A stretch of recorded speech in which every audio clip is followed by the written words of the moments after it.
Hello everyone, welcome on my YouTube channel Apex Tutorials. Today I am going to explain you Unit 3 of your book The Magic Ring. Before starting the video, I would like to request you कि अगर आपने अभी तक मेरा channel subscribe नहीं किया है तो प्लीज़ उसे सब्सक्राइब कर लीजिए और बेल आइकॉन को प्रेस कर दीजिए जिससे कि न्यू वीडियोस के नोटिफिकेशन आपको मिलते रहें. Let we start the explanation of unit 3 the magic ring. Dr. Salim Ali, the Birdman of India, one of the world's most famous naturalists, revolutionized bird study and made many discoveries about their natural history and behavior with limited resources and equipment.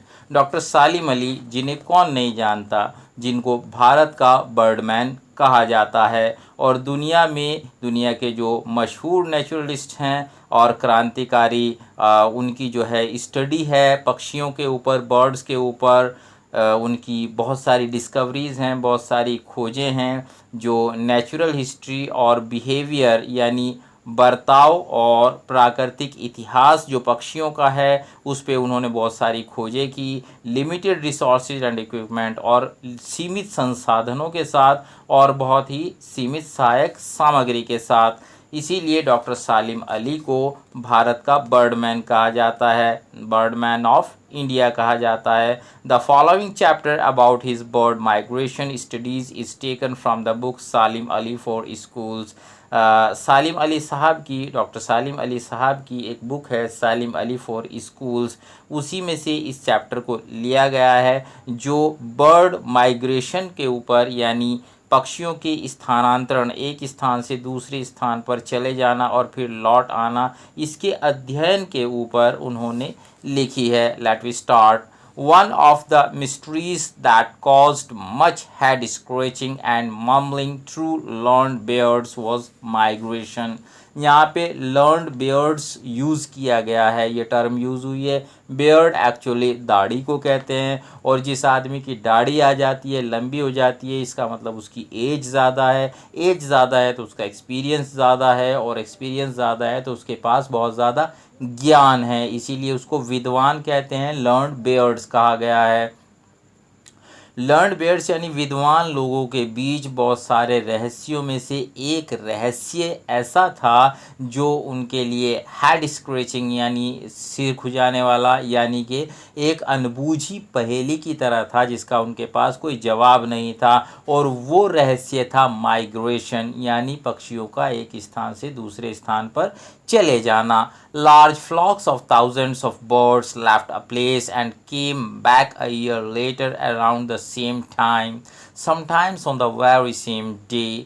तो क्या होता था कि बहुत बड़े बड़े जो दल थे, फ्लॉक्स थे, पक्षियों के हज़ारों पक्षी एक साथ जो है वो एक जगह को छोड़कर दूसरी जगह पे चले जाते थे. कहाँ जाते थे कोई नहीं जानता, लेकिन एक साल के बाद उसी समय, उसी सीज़न, उसी मौसम में, उसी समय के दौरान वो वापस लौट आते थे. और कभी कभी तो ऐसा होता था बिल्कुल ठीक उसी दिन लौट के आते थे जिस दिन वो माइग्रेट करते थे.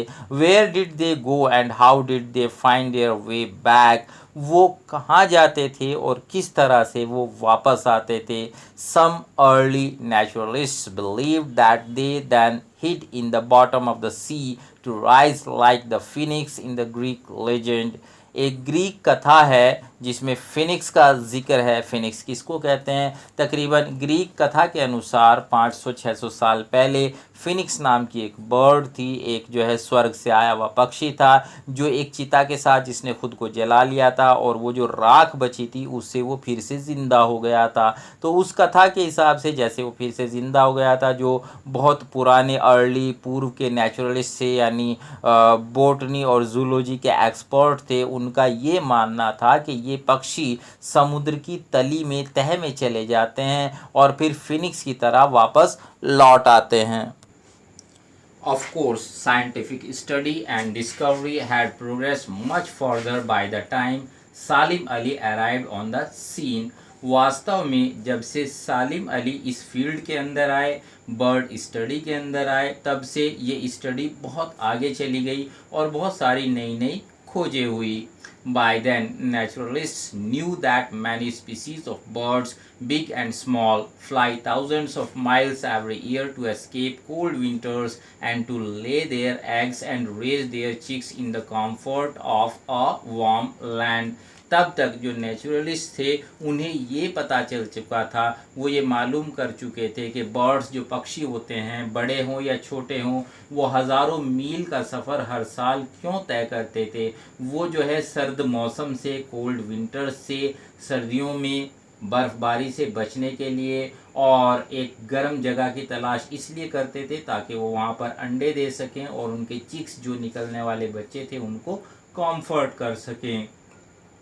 After all who wants to be in Siberia in winter, बहरहाल सर्दियों में साइबेरिया में कौन रहना चाहता है, मीन्स कोई नहीं। Like all tourists, birds want warmth and good food and a comfortable place at reasonable prices। सभी पर्यटकों की तरह, जो और पर्यटक हैं उनकी तरह, बर्ड्स भी, पक्षी भी वार्मथ एंड गुड फूड यानी गर्माहट चाहते थे, अच्छा भोजन चाहते थे और एक आरामदायक स्थान चाहते थे एट रीजनेबल प्राइसेस, कम से कम दामों पर। सम fly 11,000 miles each way to and from their winter resting place, यानी कुछ पक्षी तो अपने विंटर रेस्टिंग प्लेस यानी सर्दियों में रहने के स्थान तक जाते थे और वापस लौट कर आते थे और तकरीबन 11,000 मील का सफ़र तय करते थे। But how do birds find their way to a specific spot on the other side of the world year after year. लेकिन ये एक बड़ा रहस्य था, बड़ा अनसुलझा सवाल था कि साल दर साल ये पक्षी एक ख़ास स्पॉट पे दुनिया के दूसरे हिस्से में कैसे अपना रास्ता तलाश लेते हैं। Like computer programmed objects, they fly thousands of miles and land at a particular lake or forest or river every year। यानी किसी कंप्यूटर के प्रोग्राम्ड ऑब्जेक्ट यानी जिसके अंदर एक ऐसा जो है ड्रोन या और इसी तरह का कोई ऑब्जेक्ट जिसमें कंप्यूटर से प्रोग्रामिंग कर दी गई हो, ठीक ऐसे किसी ऑब्जेक्ट की तरह वो हज़ारों मील का सफ़र तय करते हैं और एक ख़ास पार्टिकुलर लेक, किसी ख़ास झील पे, किसी ख़ास जंगल में या किसी ख़ास नदी के पास जाकर हर साल अपना डेरा जमा लेते हैं। देयर टाइमिंग इज़ परफेक्ट, उनका समय जो है बिल्कुल निश्चित है। Migrants are extremely punctual, migrants जो पक्षी सफ़र तय करते थे, एक जगह से दूसरी जगह जाते थे, वो समय के बड़े पाबंद होते हैं। अनलाइक मैनी ऑफ अस, हम में से बहुतों की तरह नहीं। And arrive within a day or two of their previous years arrival, और जिस समय पर वो पिछले साल लौटे थे उससे 1 या 2 दिन आगे पीछे ही वो फिर से लौट आते हैं। विदाउट वॉचेस और कंप्यूटर्स और travel agents, how do they do it, घड़ियों के बिना, कंप्यूटर के बिना या ट्रैवल एजेंट्स के बिना वो कैसे ऐसा कर लेते हैं। Why don't they lose their way और डाई ऑफ एग्जॉशन, वो अपना रास्ता क्यों नहीं भटकते और थकान की वजह से क्यों नहीं मरते। It was once thought that migration was taught behavior and that bird parents guided their young on these long journeys।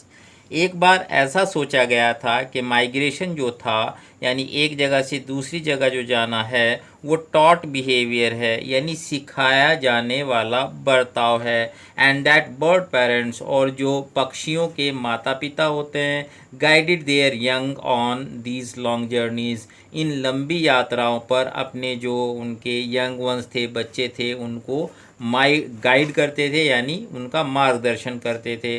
But in many species of birds the young make their first migratory journey alone without मम and dad.